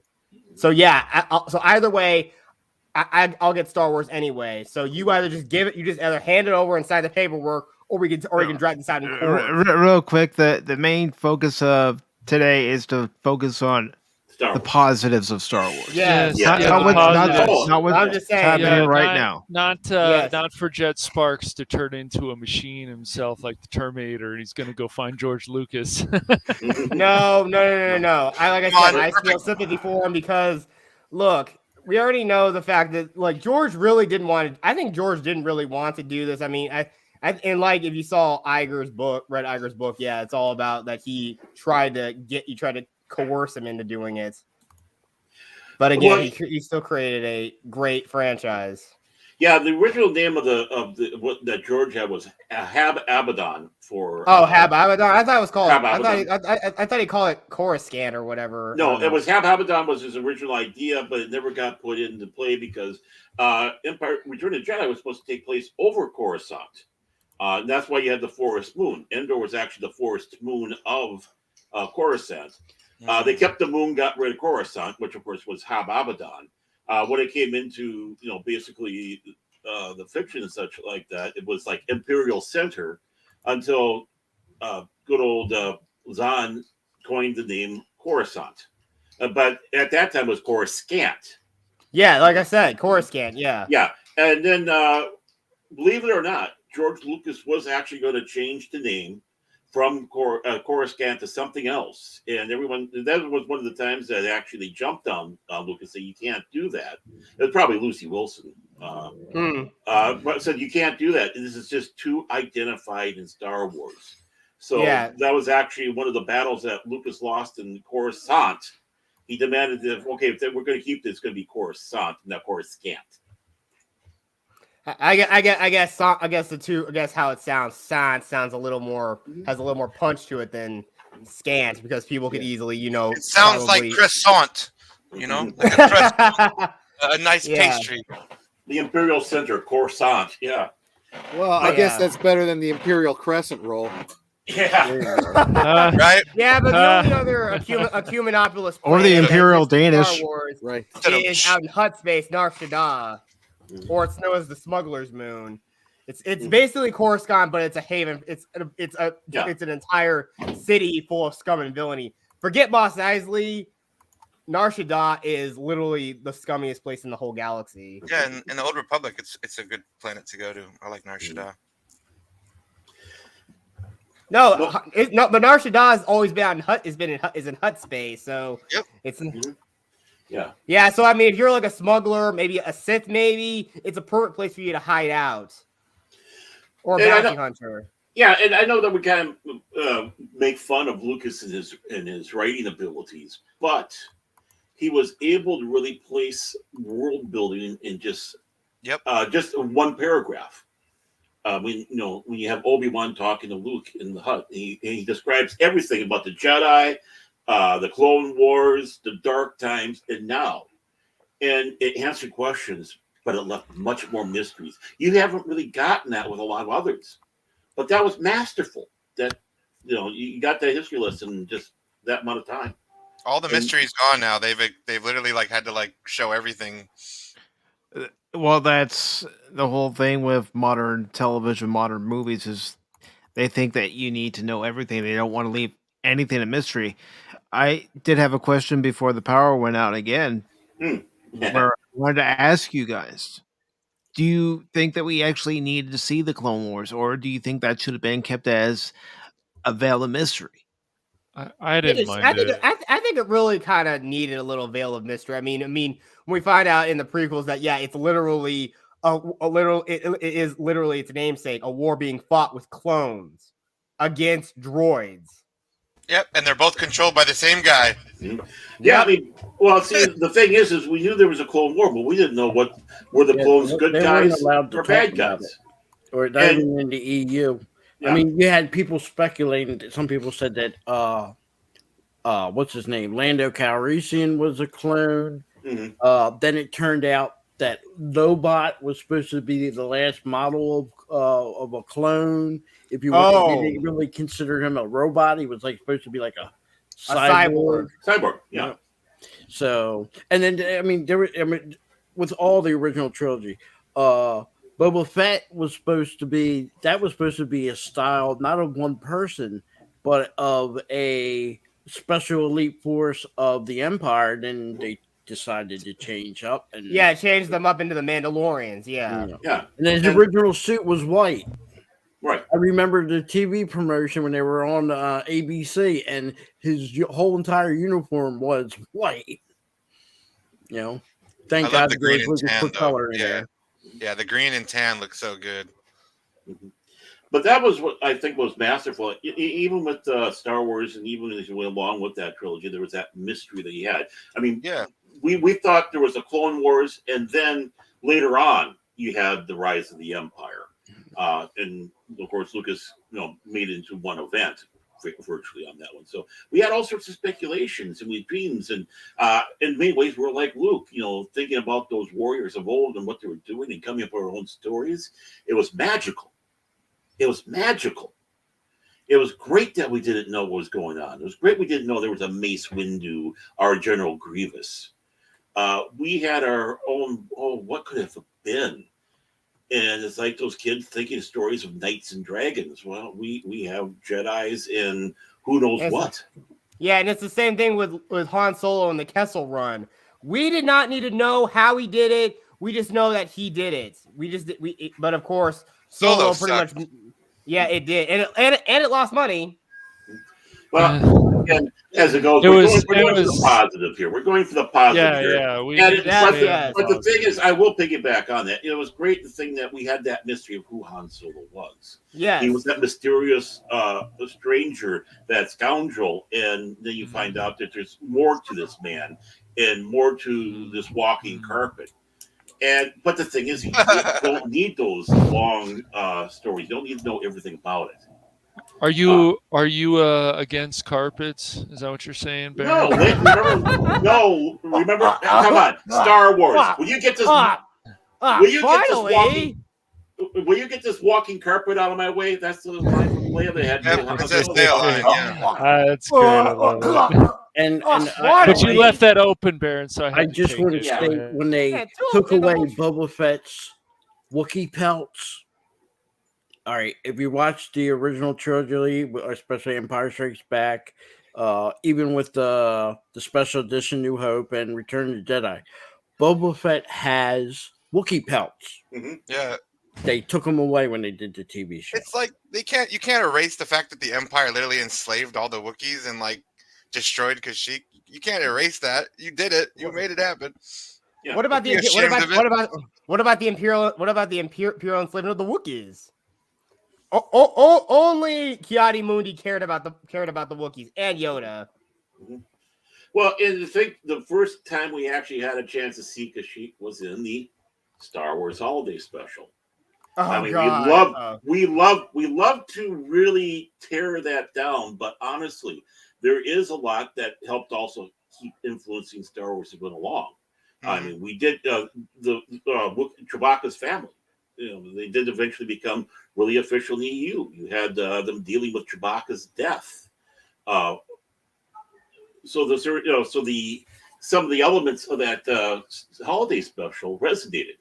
And again, like I said before, it was our first look at Boba Fett with the animated cartoon, which was just absolutely wonderful. If you have Disney Plus, I guess it's on there.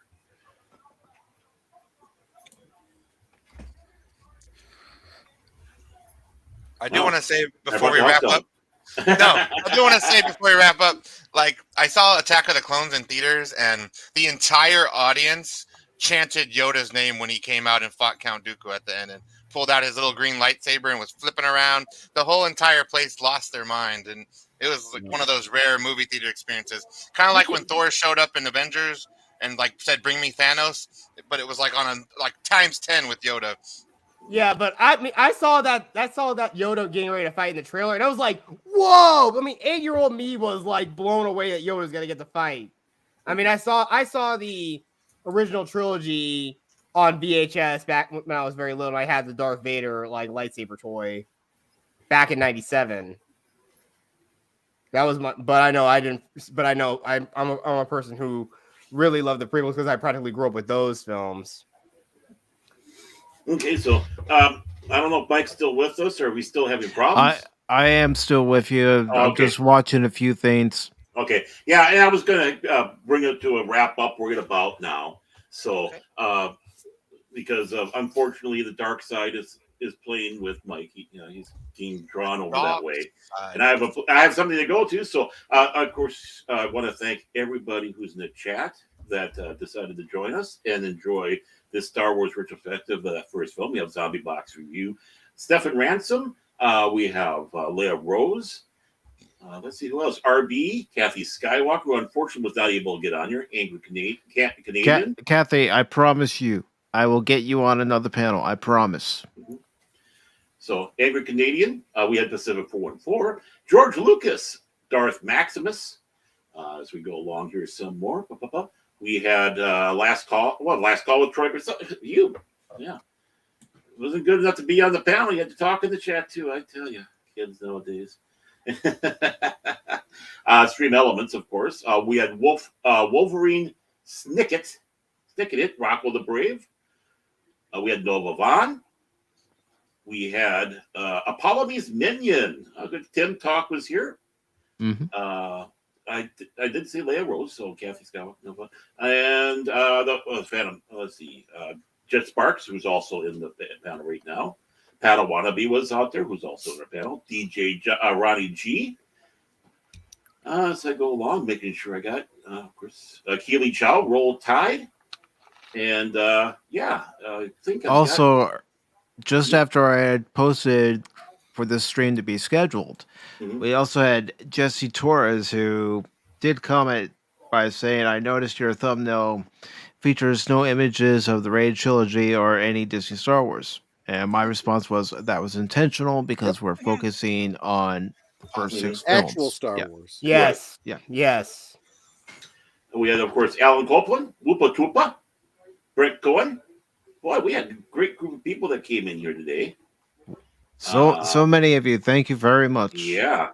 Wow. We had 2 Star Wars nerds. Welcome for joining. I believe we also, let's see, move along up here. Got to keep the tradition going. Boy, you guys really talk. And that's a good thing. I'm not complaining. Okay, I'm complaining, but it's still a good thing.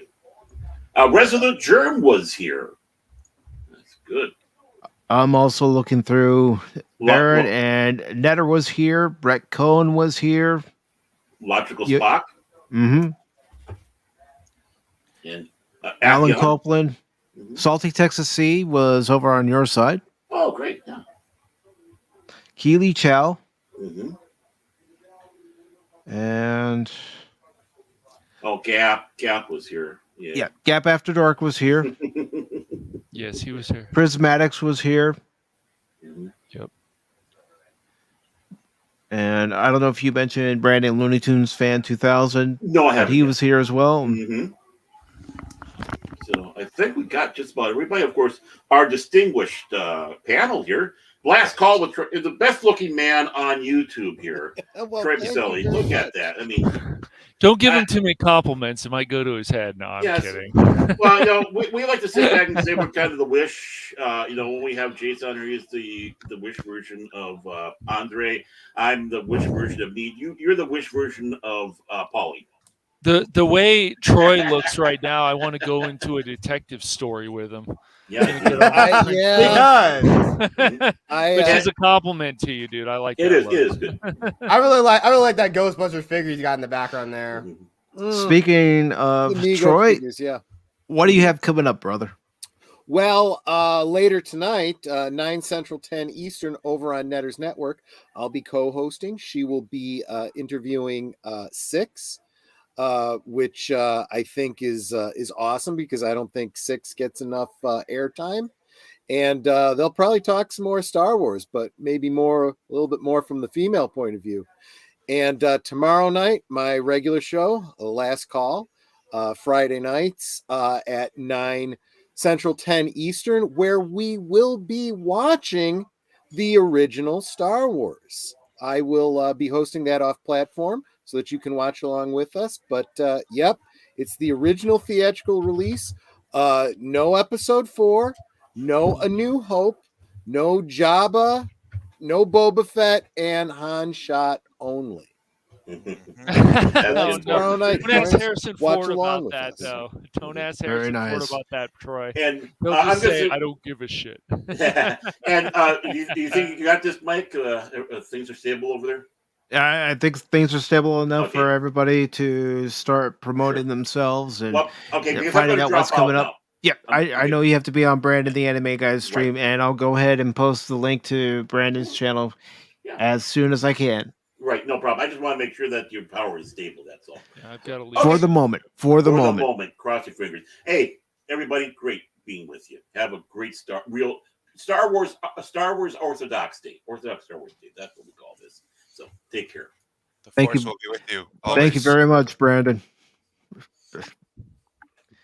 All right. So let me go ahead and get Brandon's link in there. That's where Baron's going to be. And Padawannabe, go ahead and tell us about what's coming up on your channel or where you're going to be. You're muted, Hello. Padawannabe. Sorry, I had to Okay. get on the right thing. I was checking on my piggyback stream. I wanted to real quick thank the people that supported through the piggyback stream. This is the first time I did that. So 2 Star Wars nerds and Darth Maximus, you guys mentioned. I also wanted to put in Resolute Germ and Kathy Cleary because I didn't know how to do it in time and I didn't get their comments in there fast enough. But I'm liking this piggyback stream, so you will probably see more of this on my channel until I get my own original content going. So there'll be some karaoke streams and some Star Wars streams. I did do an earlier video, Attack of the Toys, with Pops on his channel today, so that's already posted. And then Troy was mentioning Netter's Network, and I'll be on that next month. So I'll be ready for that one. Yep. Very nice. All right, Jet Sparks, you're up. All right, so you can find me at JetSparks373, my tag right there. So again, I just finished a massive playthrough of Mass Effect, so you can walk back through and view all three games that I streamed, and just look through my back catalog because I'm not sure when I could start up new content again. I may do an impromptu stream myself soon, but I know it's Memorial Day weekend. I got family coming to visit, so I'll probably be hanging around them a little bit more. So I don't really got anything available up in the pipeline, but I just say subscribe to my channel, share it out to as many people as you can, and just watch all my back catalog of videos, whether they're clips or live streams. Just watch my stuff and share it and like it. All right, thank you very much. Thank you very much, Jet Sparks. Phil, what's coming up on Release McCracken? Well, tonight me and Cash are going to be doing a improv 2 unexpected live stream. Be late at night. Please don't show up because I hate you all. Don't subscribe because I hate you. Yeah. But the only reason I showed up here because I knew Baron would throw in somehow, some way the Ewok yub, and I'm here to prevent that as much as possible.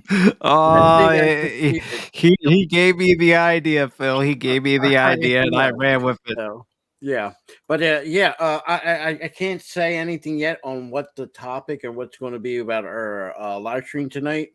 But on deep down, I just want Cash Money there because he don't have friends, and I'm going to try to be his friend.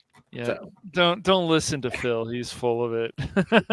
And I Phil, the best troll on YouTube. I just want to apologize. I've been trying to be quick with the button. There's a local biker rally over there at Dairy Queen behind my house. So anytime they were coming on the motorcycles, I was trying to hit the mute button. If I wasn't too fast, I'm sorry.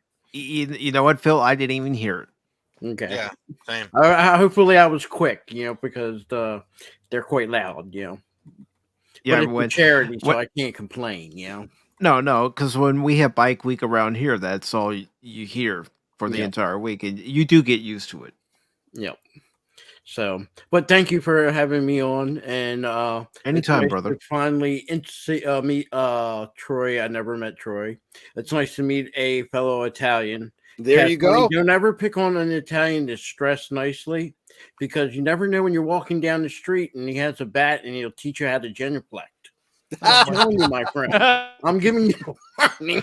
What is this, Grand Theft Auto? What's going on? Don't you even start with that. But anyway, thank you. You said bat, and I started thinking about the teamwork. De Niro's line from Untouchable. Teamwork. There you go. All right, and Apion, what do you have coming up? Yo, so right now I'm actually uploading my next episode of my Two Guys Talking series with my buddy Rocco the Brave. And right now we're covering all the Star Wars. It's Revenge of the Sith. And then we're going to be working on A New Hope after that, because we're going through each movie by movie with our little two-person talk show thing. Yeah, and like there's other movie reviews and TV show things on my channel if you want to watch my backlog too. There's like lots of videos there. And that's pretty much it. Very nice. And of course, Cash Money. Cash money. All right, so after this, I'm going to be over at Jace's stream on 4-5 Studios. Yeah, am I saying that right? Yeah. And then tomorrow, I'm going to be playing Final Fantasy 12. I already played some this week, so I'm going to be playing more of that this week. Nice. So Very nice. I'll have a dates on that time tomorrow. So You know, when I said it was his friend, I take that back. He just totally forgot we were doing a live stream tonight together, but that's okay. yeah, tonight, but tomorrow. That's tomorrow, Friday. Yeah, you hurt my feeling. I did not hurt your feelings. Yeah, you know you didn't hurt my feelings. Hurt my feelings. I'm a sentimental guy. You don't have Joy, feelings. I just want to give you a little backstory. Phil, Cash, and Gap, they have this little back and forth every time I they're got on that stream impression. together. Yeah. No, yeah, we're still doing the stream tonight, Phil. Don't cry. You'll be fine. Yeah. You hurt my But feelings. but Mike never anyways, hurts no. my feelings. But You hurt my feelings. yeah, so Friday will be Final Fantasy 12, and then I'll be on Jace's stream in a little bit. So talking right. about Star Wars again, I guess. Yep. It's not a bad subject to talk about on this day. Never have enough. You can never have enough Star Wars. And as far as Pacific 4 and 4 is concerned, I will definitely be trying to get in either a Jedi Survivor stream this weekend or possibly more Star Trek Resurgence. And then, of course, Sunday's Pacific 4 and 4 Pop Talk at 1 p.m. Eastern. I don't know what the topics are yet. I'll be looking at the different articles and seeing what's going on, between now and Sunday to decide what are we going to discuss. But that is what's coming up. I want to thank each and every one of you for coming by, supporting all the streams, whether you were watching on the Padawannabes channel or Apion's channel, the Aaron Norman Text, Phantomology, or here on Pacific 4 and 4. Thank you all very much. I, really think that this is a good way to go for streams like this on one particular topic. It's like I said last night during Pop Talk and the 400 subscriber stream, we don't do this alone. None of us do this alone. Yes, we do the heavy lifting at times, but none of us do it alone. We have to help each other out in order for our channels to grow. So if you see me share out a stream, I'm not doing it to get attention. I'm doing it to get eyes on a stream, get eyes on a video, so that that person can grow, so that Troy can grow, so that the Padawannabe can grow. Cash Money, Phil, Apion, Jed Sparks, anybody who comes on this panel, anybody who I'm subscribed to, you're all subscribed to, share out their streams, because without us, YouTube's not going to help us at all. We got to help each other. High tide raises all boats. Mm-hmm. So thank you all so very much. I hope you enjoyed what you saw, and there are plenty more Star Wars streams out there. As a matter of fact, let's go. Let me see if I can find one real quick to send you to. Exactly. Stream raid. Exactly. I'm just going to do that real quick. I'm just going to put in Star Wars. Out there, Mike, I love you. Please pay your electric bill. And Cash, please stop stealing the internet. Get your own internet, and you I'm won't not have that stealing problem. anything. Don't start throwing me under the bus. How dare you? Yeah, Comcast said stop stealing the internet. I don't use Comcast. All right. Okay. You know what? Spectrum. Sorry. I have 540 Studios in there, but I also want to send you over to a great YouTuber. He's a great friend of this channel, great supporter of this channel as well. And he does support so many other channels out there. We are going to give a raid to Pops. Nice. Nice. Okay, I can do that. Yes. Before I go on the other channel. All right. Yes. So there's the link to Pop's channel. Let's go over there and tell them it's a Pacific 414 AP on Paranormal Attack Phantomology. Super raid. Okay. So Thanks again, I'm everybody. old, so I don't understand this raid, man. When you talk raid, I think So what you We're gonna should go do in their house and take all what- this shit. Right. No, what you're gonna do is just type Pacific 414 raid. Just do that. Yeah. You're going to click on the link that I put in All right, to the so chat. I click It's, on this link. It's going to put me on his channel. Right. yeah, it's going to bring you to viewer. Pop's channel. And then Right. Raid. And then while you're in the chat, you're going to say Pacific 414 raid or Padawannabe raid, Apion raid, or if Baron were here, he would say Phantomology raid. All you guys. Can I'm I not take shutting that So out? myself anybody out. Well, who's that goes who good, hosting the you know. channel will just put their name. So with Okay. this No, one, I'm gonna shout out Pacific Pacific. 414 I'm not raid. even throwing myself out there. Yeah, Pacific. Pacific Follow 414 my raid. lead.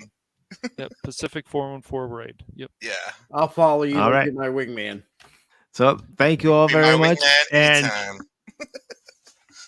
remember, Hell I'm yeah. not just a baseball guy, I'm an all around guy. Have a good night, everyone. And it's going, gone.